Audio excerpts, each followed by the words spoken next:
Duda ang ilang eksperto sa sinseridad ng China sa panghihimok umano nito sa Pilipinas na ayusin ang gusot sa Ayungin Shoal.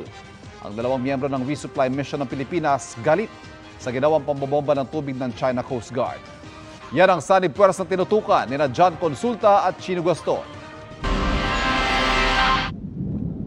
Sa isang pantalan sa Palawan, naghihintay maglayag ang dalawang resupply ships na Unayza May 1 at 2. Ang dalawang barkong Winotter Cannon at tinangkang banggain ng mga barko ng China habang naghahatid ng supply sa mga sundalo sa BRP Sierra Madre. Walang mga nakakabit na armas sa mga barko pero may navigational at communication equipment ng mga ito.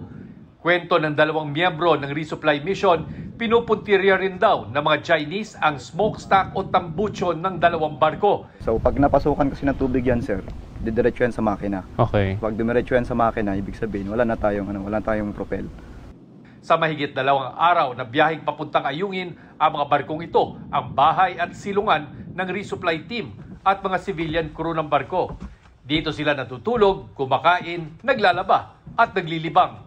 Sa pangalawang level ng barko, iniimbak ang mga inuming tubig at kung saan nagluluto ang crew. Sa harapang bahagi ng barko, dito yung pilot house, dito nagmamasid yung crew at syempre yung kapitan ng barko. Yung mga bintana na to, sinasara yan kapag nagsisimula ng bombahin daw sila ng water cannon o di kaya kapag masyadong malalakas ang alon at masama ang panahon para wag pumasok yung tubig dito sa mismong pilot house.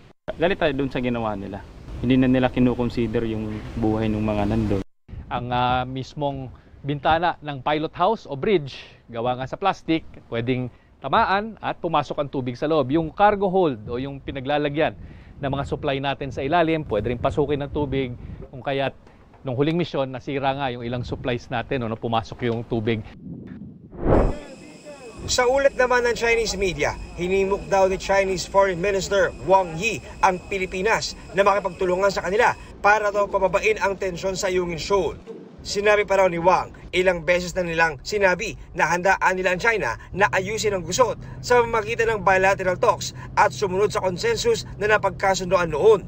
Pero duda ang ilang eksperto sa sinseridad ng China, lalo pat iginigit ng China na nangako ang Pilipinas na alisin ang BRP Sierra Madre sa Ayungin Shoal pero hindi nila ito tinupad. Maraming collective hallucination itong bansa na to. No?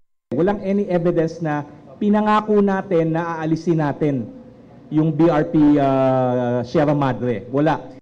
Yung ginagawa nga ng China, nag-iingat sila na hindi ito talaga magmukhang blockade, no? na full-blown blockade. Yun talaga yung style nila, ika nga, no? Para nga hindi masabi ng mundo na they are committing an act of aggression. Ayon sa Philippine Coast Guard, posible silang gumamit ng mas marami at mas malalaking barko para samahan ng AFP sa susunod na resupply mission. Mensahe ng AFP sa China Coast Guard, they should not resort to actions that are hostile, that are in violation of international law, that will endanger people's lives. Para sa GMA Integrated News, John Consulta. Chino Gaston, nakatutok, 24 oras.